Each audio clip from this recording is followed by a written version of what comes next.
Okay. Call to order regular board meeting for Pleasantdale School District 107 Board of Education at 6 p.m. on November 20th, 2024. Can we please have a roll call? Mr. Bracco. Mrs. Lenzen? Here. Mr. Dash? Here. Mrs. Walters? Here. Mr. Zona? Here. Mr. Mason? Here. And Mr. Moshion? Here. Okay. Pledge of Allegiance? All right, yeah. So each year, a select group of students participate in the West Suburban Consortium of Academic Excellence Student Leadership Conference.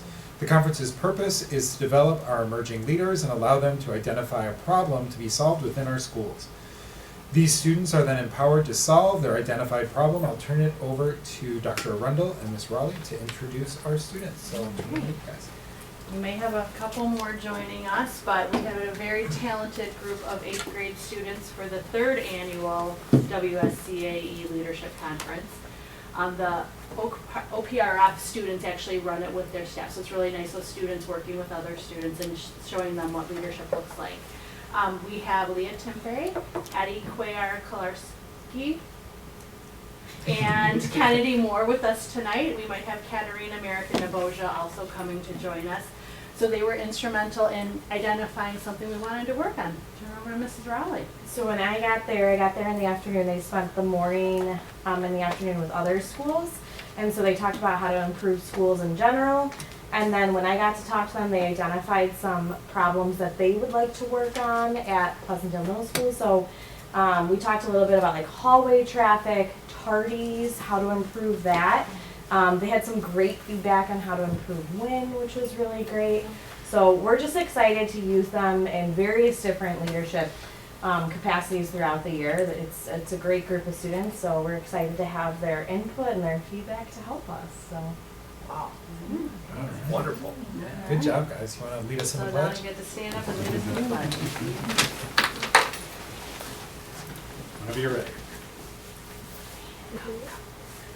I pledge allegiance to the flag of the United States of America and to the republic for which it stands, one nation, under God, indivisible, with liberty and justice for all. Nice job. Congratulations.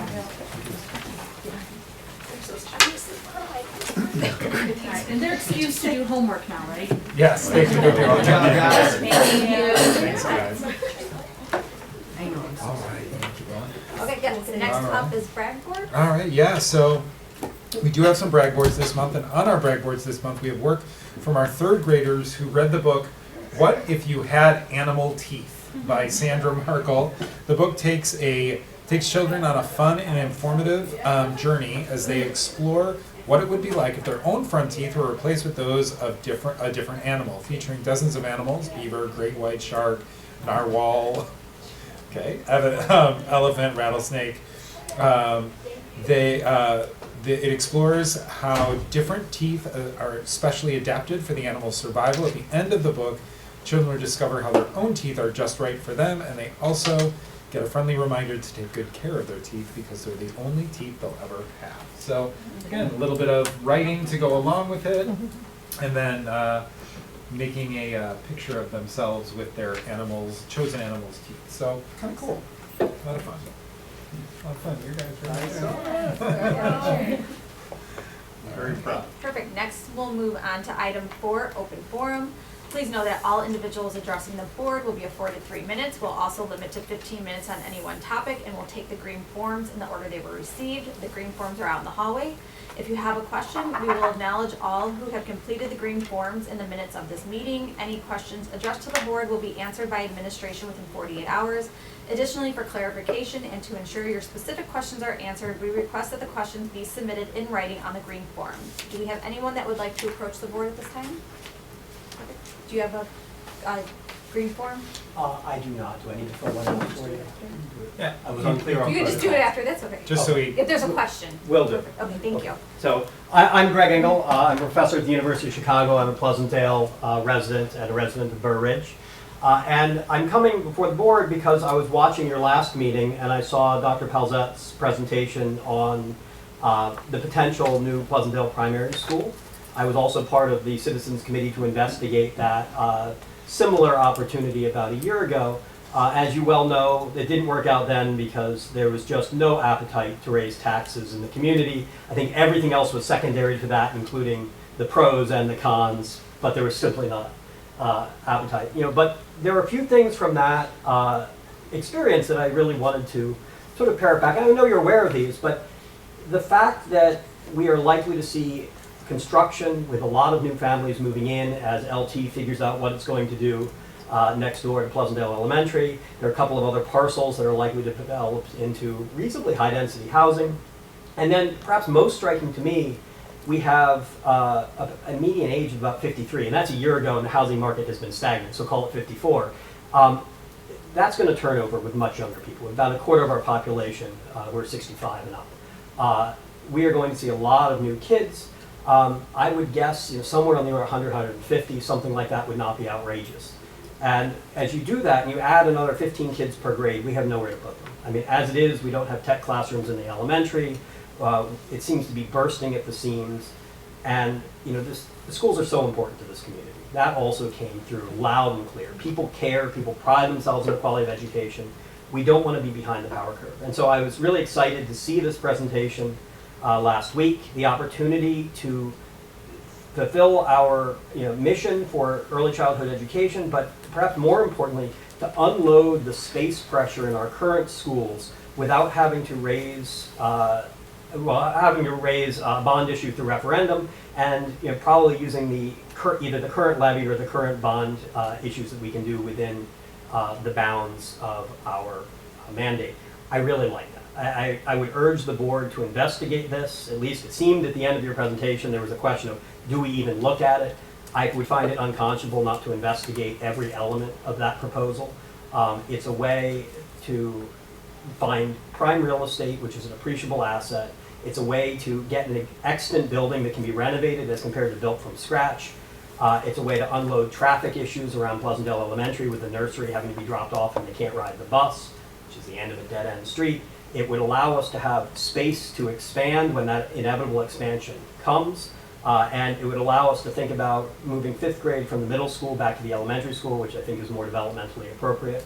And so, I see really no downside for us to execute that, but I don't know enough. And I would urge you folks to investigate it, to figure out what needs to be done, and really chase down every element of that. It seems like an incredible opportunity to fall into our laps. And I can't imagine any other way that we are going to manage to accommodate this many new students that we're going to see without major construction. If it's on our existing properties, it's just going to mean we're bursting at the seams and have more traffic problems. Maybe you can find a way to build there enough capacity, but it's going to be more expensive. And this seems like a way to get ahead of the curve and ensure that we're not then sort of playing from behind where we already are oversubscribed. So I would really urge you folks to pursue that by any means you possibly can. And for my part, I'm a huge fan. I mean, I think this would be great for the district. So that's it. I'll fill out a green form. Thank you. Can we get a transcript of that and send it out to the community? Anyone else? So we'll move on to item 5, consent agenda. So the consent agenda is as follows. 5A, approve regular meeting minutes of the October 16, 2024 meeting. Item 5B, approve closed session minutes of the October 16, 2024 meeting. 5C, approve payment of the October payroll and November warrants. Mary? I had 3 questions, 2 of which were, they're like annual. There were 2 higher charges, but they're annual, so that explains that. And then another one, but Griffin and Dave explained it very well, so, okay, perfect. Item 5D, approve the November 2024 personnel report, and item 5E, approval of section 4 board policies. Can I get a motion to approve the consent agenda as presented? So moved. Second.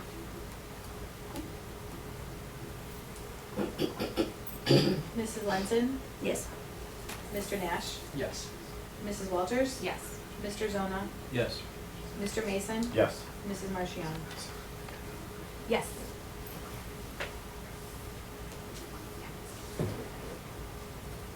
Good. Okay. Next, we're going to move on to, we'll call it item I skipped. Board of Education Appreciation Day recognition. That's right. So we got to recognize you guys. So to recognize the efforts of nearly 6,000 school board members across the state, November 15th, 2024 is designated as School Board Members Day in Illinois. Because we don't have a board meeting on the 15th, we recognize it today on the 20th. Our Board of Education members serve on a volunteer basis and do so for the betterment of our community. We have a few treats at your table, so a cookie and a little keepsake for you guys, so please enjoy those. On behalf of the children and families of Pleasantdale School District 107, I'd like to recognize and thank our 7 board members. Speaking personally, I am honored to work with you guys. I know that you all realize that great schools equal great communities, and you're willing to make those tough decisions on behalf of the students, on behalf of the community, so thank you for that.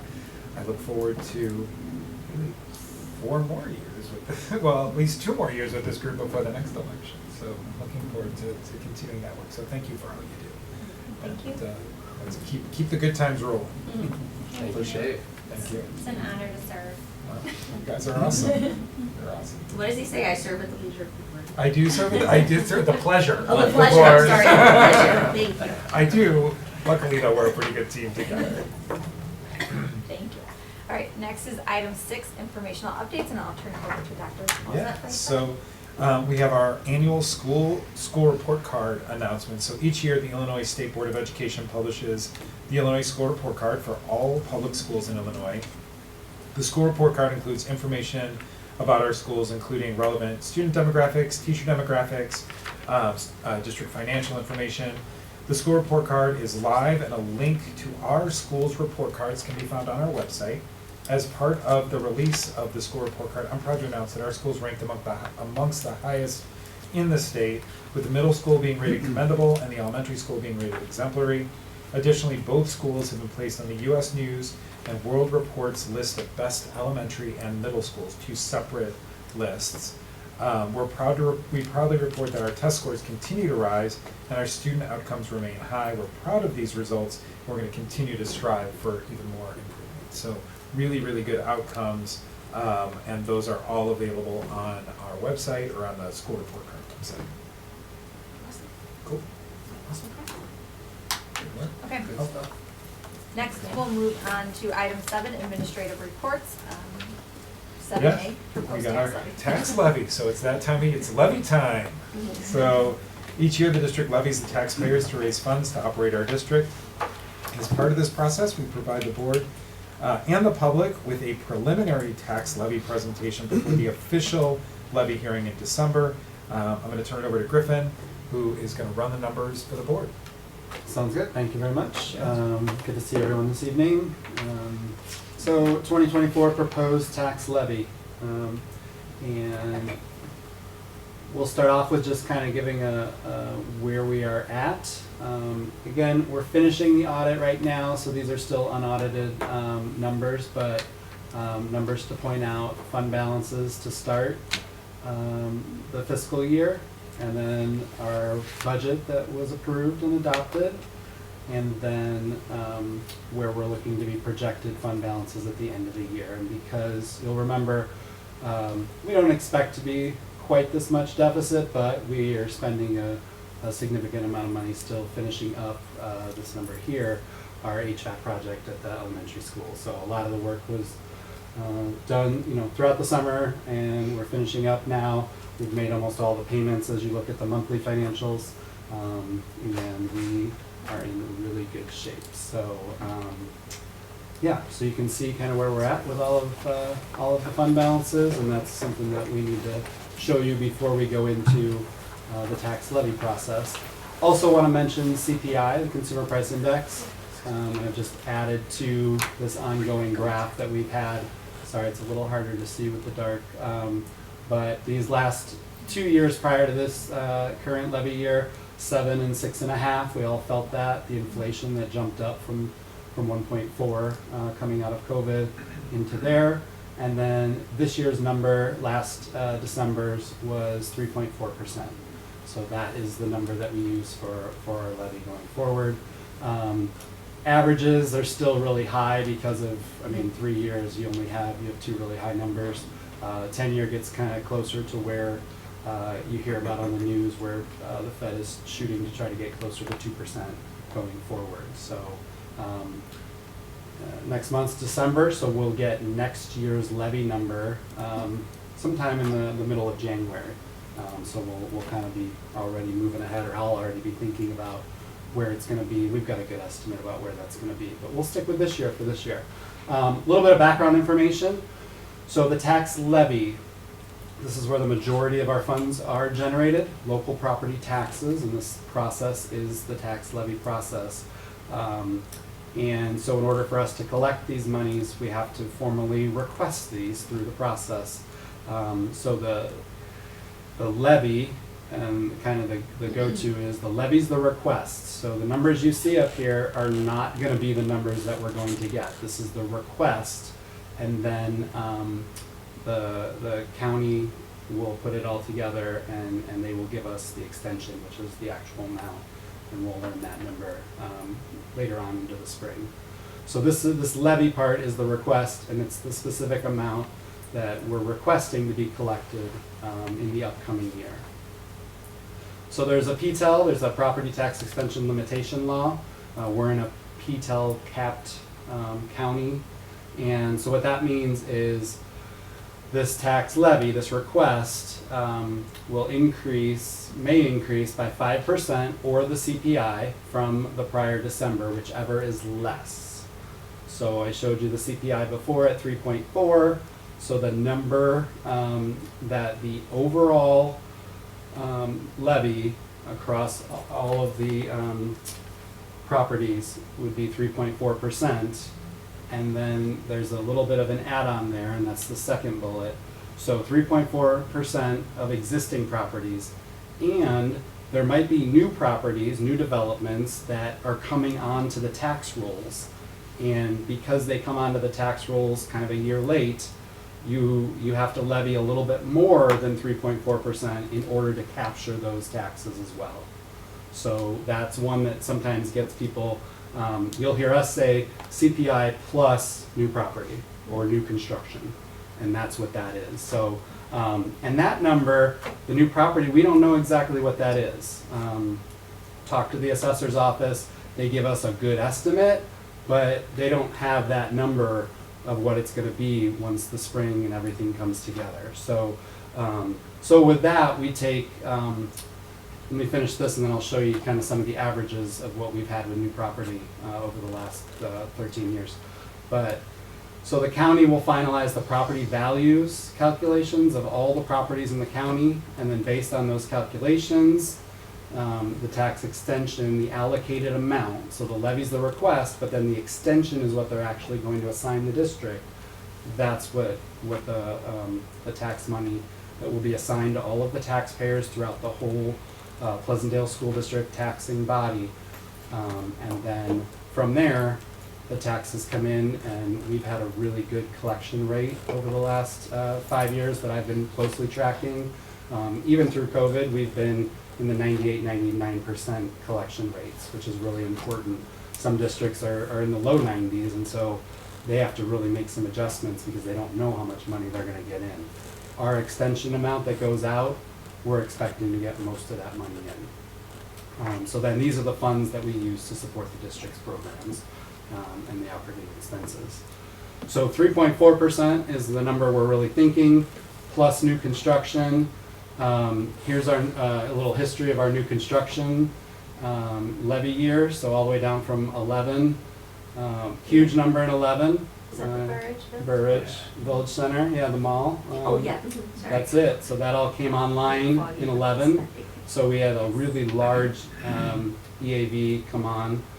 But from there, we've been pretty much in this 1 million to 4 million to 5 million range all the way up. So I took the 13-year average, and then when I run my calculations and my averages, you know, I kind of usually, right now I'm shooting about 4 million, but I want to make sure I capture everything. So as we go to this next part, there's a history in this district prior to to me, I guess when I was the principal, watching Dr. Chang do this presentation, the district would collect, or would ask for, would request, sorry, levy 4.95. And although 3.4 plus new construction, and even if that new construction ends up being a high number like 6 or 7, which would be an outlier compared, and the assessor gave me no indication that that would be, we're expecting it to be in the 3 to 4 million range. 4.95 is definitely higher, kind of, I don't want to say too high, but it's going to capture all of the potential tax dollars that we're able to capture. It's below the threshold of over 5%, which is where we would be forced by statute to do a truth in taxation hearing. But in our district, we always want to do a truth in taxation hearing as well. So you'll notice in my board memo this month, there's a notice in the paper. At our next board meeting, your next board meeting, you'll do a hearing. We'll go through a similar presentation with a little bit more information, and then if the board so chooses, they'll adopt the levy, and then I'll file that levy with the county. So some people call it a balloon levy.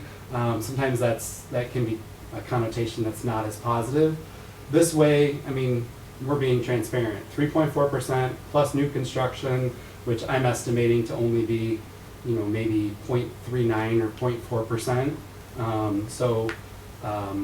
But we want to request more just in case there's some additional new construction that we didn't know about, and it's not going to make people's taxes go up more because we're requesting more, because the county will knock it down to whatever the extension is allowed to be. Yeah. When you say new construction, you're only referring to the new construction within the last year that's been built, Correct. right? Not anticipating any. Correct. New construction, even in some cases, renovations and other things that when they get reassessed, then they'll show up on here. We checked about, you may have heard of a TIF before, a tax increment financing area. When there's a blighted area in certain places, sometimes they'll give a tax benefit to the developer to develop that property, and then they can keep the taxes off the tax rolls for 23 years, actually, in most cases. We don't have any TIFs in our area, so nothing to worry about. I've talked to other business managers that, they call every year to say, when's that coming off? When's that coming off? Because it might be a significant amount of money, and they might need to push their 4.95 up to 6 just to make sure that they capture that money on. But again, that doesn't mean your property taxes are going to go up by 4.95 or 6%. It's all relative to the assessment of your property and the tax rate that we ultimately are extended. Okay. So quick comparison of the levies. This is the extension, so this is the amount of money that we were allocated, so extension again, last year. And then this is now the levy request for this year. And so you can see some of the areas that, and I wanted to highlight this. I put the percentage, the dollars themselves, and then the percentages. Don't be alarmed by a big percentage here.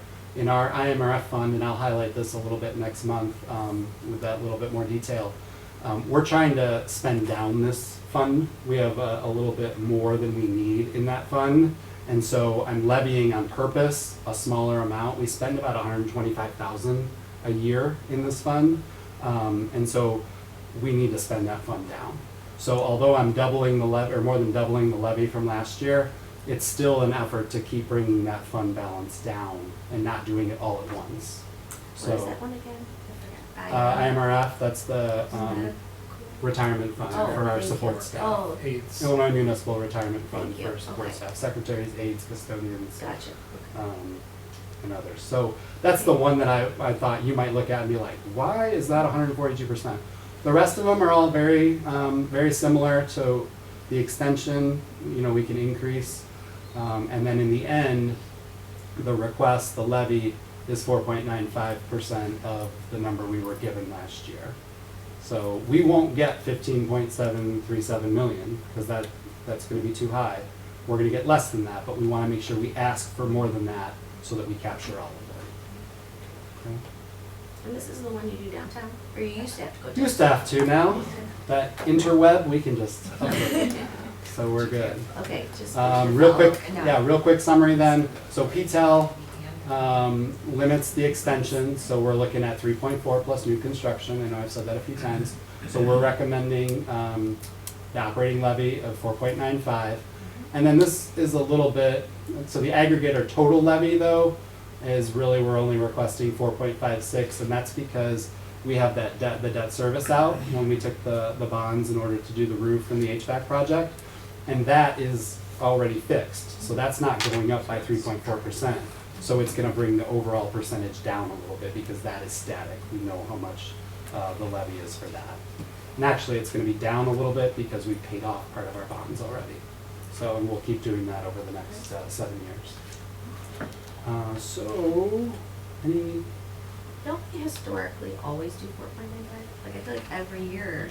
that is what I, as far back as I Right, looked, as long as again, I back can to remember, 15 with right. Dr. Chang, it was Yeah. 4.95, except for the 2 years that I was here that it was over 5, and Oh, so then right. we went over 5 to, again, make sure we captured Gotcha. the money entitled to the district. But yes, It's a 4.95. fairly common practice. And it's different in different Right. places. Yeah. There's other places that will always do 12 or 13 just to Oh. balloon. There are other places that will do That's crazy. whatever, 3.4, we're gonna do 3.4 because that's what it is. Gotcha. Okay, So, great. any other questions? Great, thank you. Thank you. See you next month.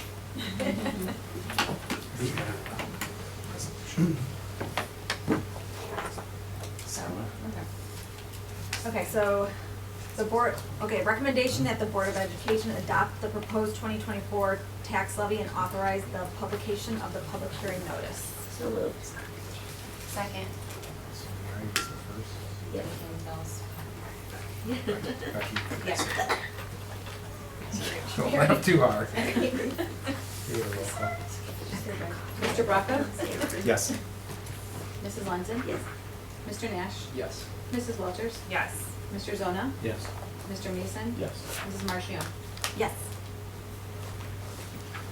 Okay, all right, next we'll move into item 7B, facilities development. All right, so last month, the Board of Education discussed the possibility of a partnership with the Village of Burr Ridge as we seek to address priorities that emerged from last year's Community Engagement Committee meetings and address items reflected in our strategic roadmap.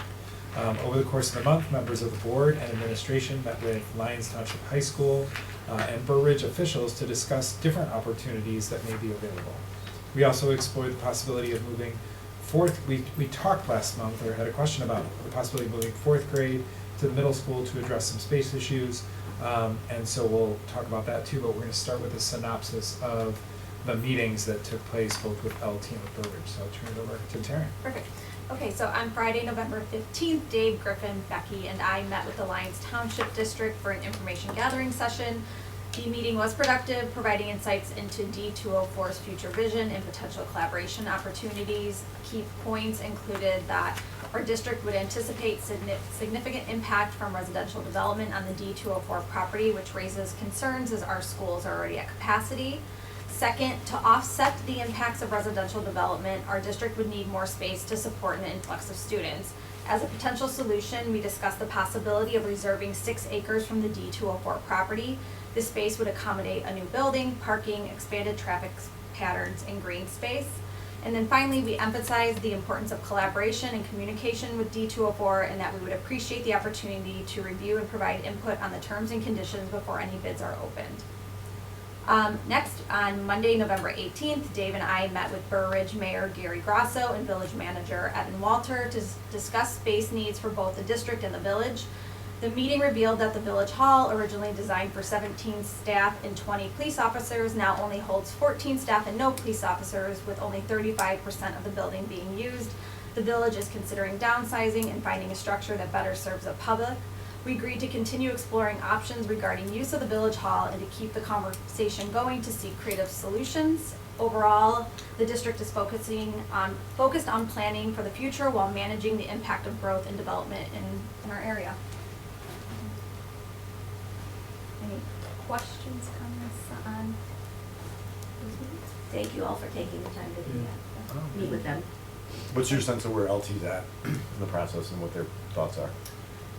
They didn't really expand on timeline. I think they're doing their due diligence in the process, and so they said that obviously they'll be talking about it in their meetings and they will keep us informed. And so I don't think they really provided, or were able to provide a real straightforward timeline as to where things are. But it sounds like they'd like to move sooner rather than later, I think is high level. And do they anticipate going residential? Is that the thought at this time, or is it still kind of up in the air? It sounds like they're looking to try to facilitate within the current zoning of the property. Which means industrial is out completely? I can't speak for Yeah. the district. I mean, it seems that they're, The assumption throughout the meeting was that they would stick with zoning that was in place or very similar to what was in place. Yeah, that was the assumption throughout the interview. Yeah. And it was like set from the very beginning, so I appreciated that transparency. And the potential 6 acres that they would peel off, was there any discussion about what that looks like, price, where, how, anything? It was just no, a, yeah. I mean, we just brought it up as kind of, put it out there, just, what we thought we would need as a minimum to facilitate our needs and support, again, that influx of students. So obviously they came with 2 board members, they can't speak, in terms of pricing, we didn't get that far into the details, but just brought it up for consideration on their behalf and something for them to take back to their board when time is appropriate to discuss as consideration. And I think, like, from my perspective, that request was well received by the board members in attendance. So I'm hopeful that moving forward, we will have their cooperation and consideration in regards to that request. Any other questions?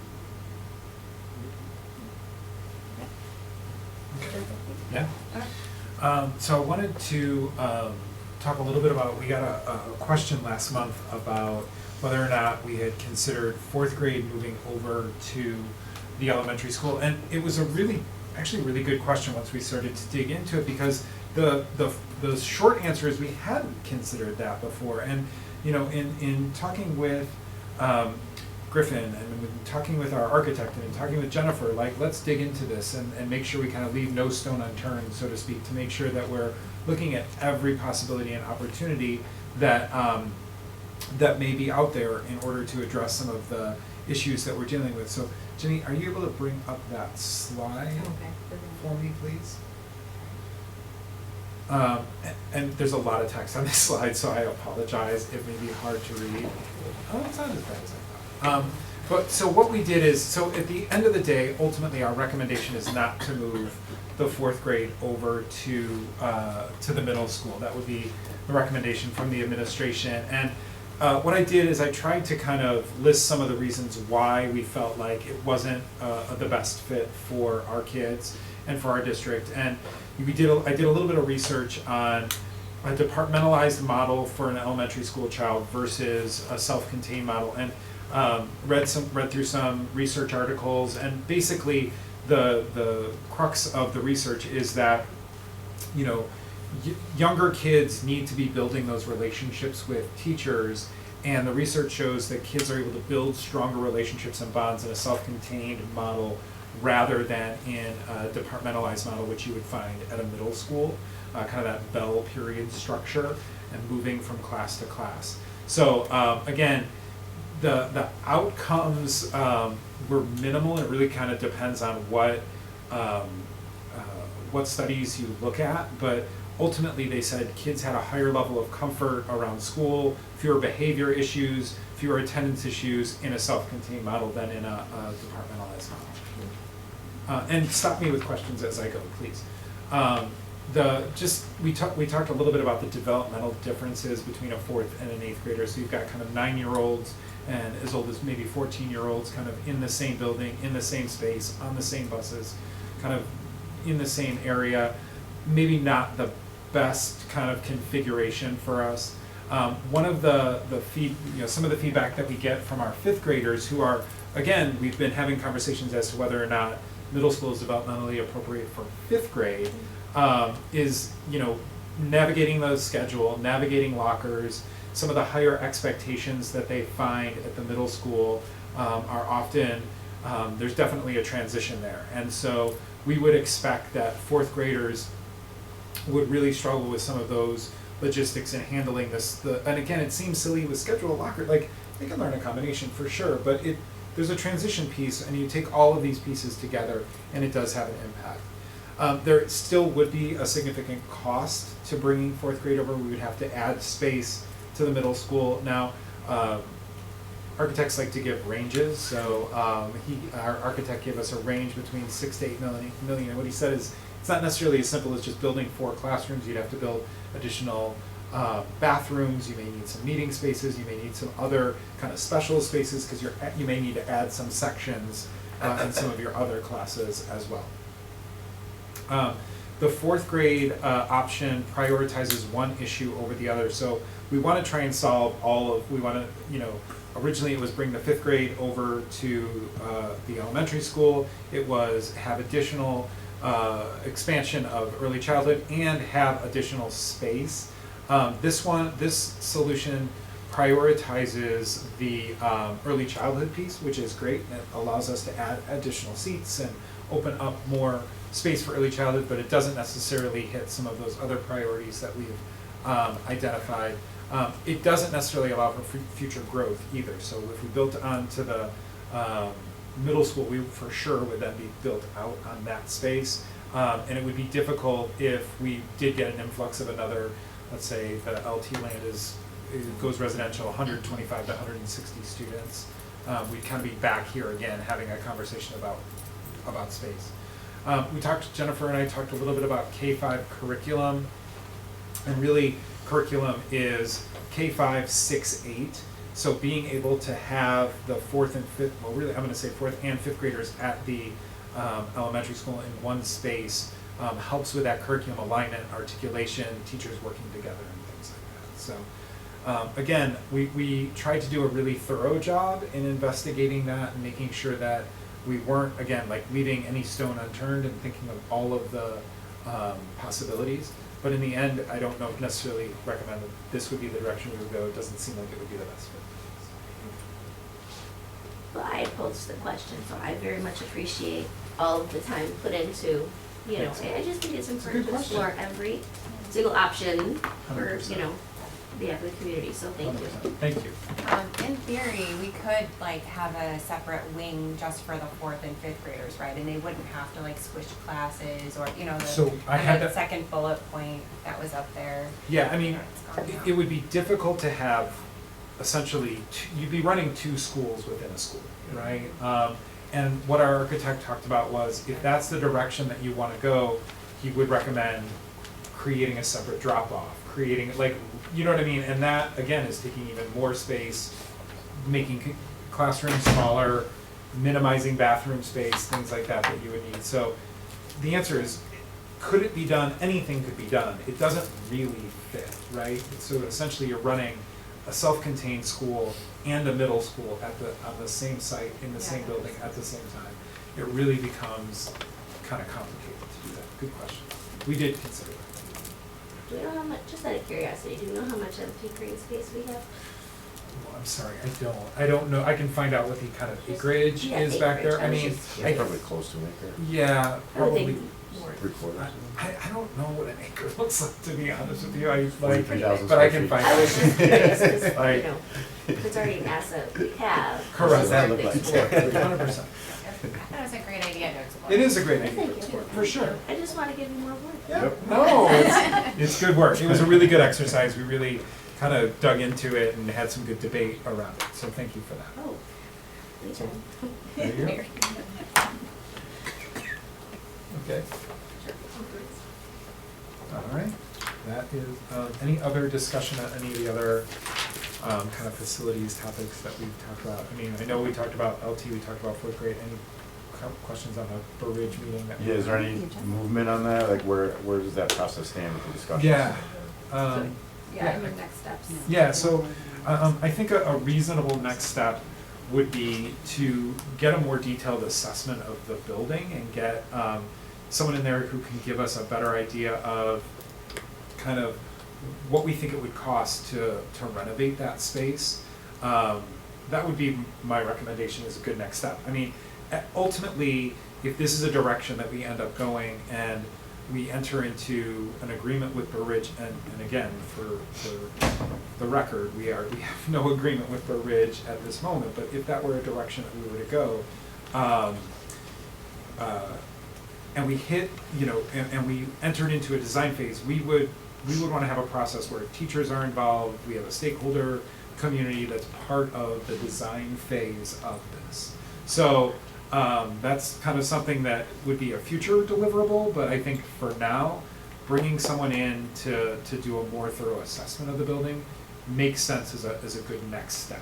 And continuing conversations with the village about this possibility.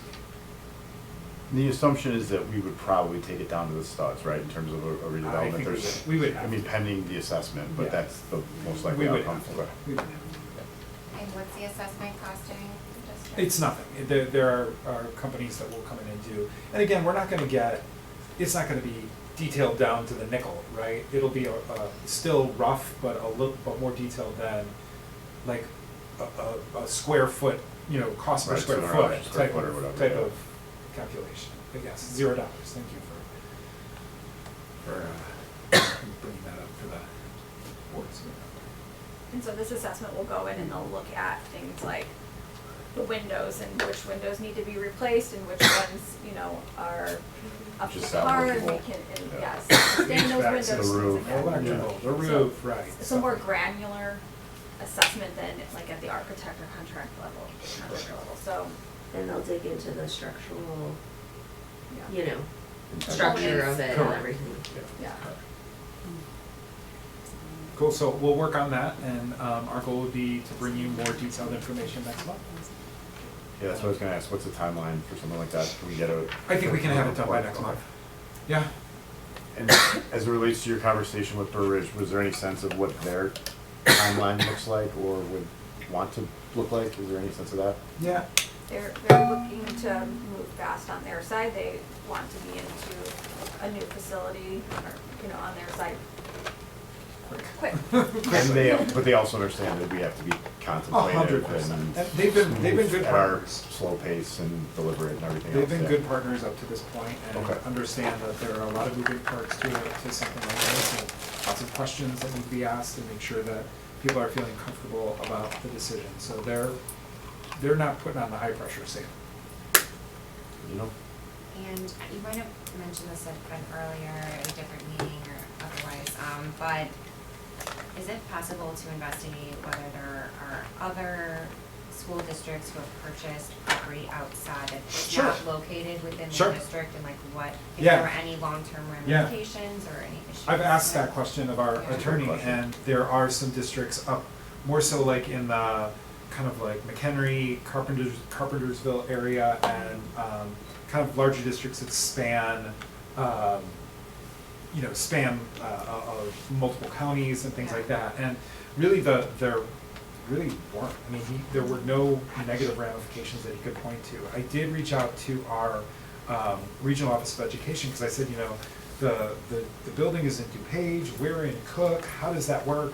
And he said, that's not a problem. There are districts that span multiple counties. There are districts that have, are not contiguous as well, and And not physically within the district. Correct, It's not like so correct. much of a county issue, but just not within our district. correct. And he boundaries. said that, I mean, what he said was, and it was one of the questions I had, is what regional office of education then would have jurisdiction over? Would it be DuPage or would it be West Cook? And he said it's the area where your district office is located is the county that would have jurisdiction over it. So like our inspections and occupancy permits and things like Yeah. that would be issued through West 40, not through DuPage, which is good. We don't want to necessarily have to work with two different agencies. Not that there's anything wrong with the Regional Office of Education in DuPage. It's a fantastic organization. It just makes it more difficult when you're having to work with multiple agencies. Okay. Yeah, because I'd be interested, like, if there would be any restrictions, like, let's say there was a grant just for Cook County schools, Mhm. or, whatever, would we miss out on that grant Sure. because it was in DuPage or something like that? Good question. Just like long-term type limitations Yep. since it's located outside our boundaries. That's good. You can Is find there out. any way to get it included into the district? That I don't know. I can. It's such a small. Yeah, like a piece. carve out. I can try and find. I haven't asked that particular question yet, but I like almost an annexing Yeah, of it. so- I can try and find out. I know Especially if that- it's not generating tax revenue, I don't think it would be an issue at all. Yeah, it you might, know. might or might not. I mean, there may be some kind of like Yeah. posturing over it or something like that, but that would be great. I mean, that would be a kind of best case scenario, to be honest with you. Cool. Great. Any other questions? Awesome. All right, good discussion. Okay. Is that it for facilities? Anything else? No, that's it. Okay. Next, we'll move on to item 8, items for the next agenda. We have the facilities update, the preliminary tax levy for 2024, approved finance, section 4 board policies. We're also gonna do review student section 7. Calendar And the calendar, and the calendar. and provider contracts. Yeah, oh, right. Right? I know. Yes, that is it. Okay. Okay. Okay. Any questions? Okay. Next, item 9, open forum. Do you have anyone that would like to approach the board? Okay. Next, we will move into closed session. We'll need a motion for the Board of Education to go into closed session for the appointment, employment, compensation, discipline, performance, or dismissal of a specific employees, specific individuals who serve as independent contractors in an educational setting, or specific volunteers of the public body or legal counsel for the public body, including hearing testimony on a complaint lodged against an employee, a specific individual who serves as an independent contractor in an educational setting, or a volunteer of the public body or against legal counsel for the public body to determine its validity, and then also for student disciplinary matters. So moved. Second.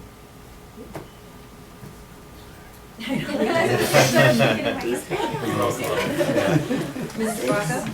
Yes. Mrs. London? Yes. Mr. Nash? Yes. Mrs. Walters? Yes. Mr. Zona? Yes. Mr. Mason? Yes. Mrs. Marchion? Yes. Great question. Yeah, motion, Mike.